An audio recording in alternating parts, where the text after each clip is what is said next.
हाथ सबावा बैठल तू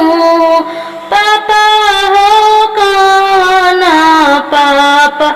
सबावा बैठल तू पापा हो काने पापा चिट्ठिया जिले लियल हाथ चिट्ठिया जिले लियल हाथ चिट्ठिया पढ़ता पापा मन मन सोचेल चिट्ठिया पढ़िया पापा मन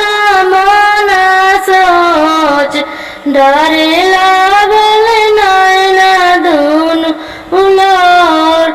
डरे लागल नैना दुनु लोर रोई रोई पापा बेटी से पूछा ले कितना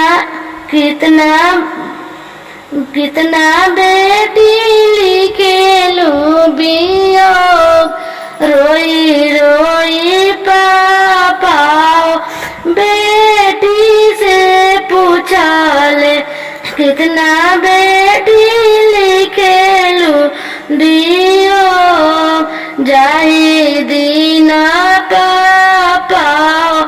तिलक चढ़वाला जाई दिन पापा तिलक चढ़वानी ओही दिन से बहिनी पाराय ओही दिन से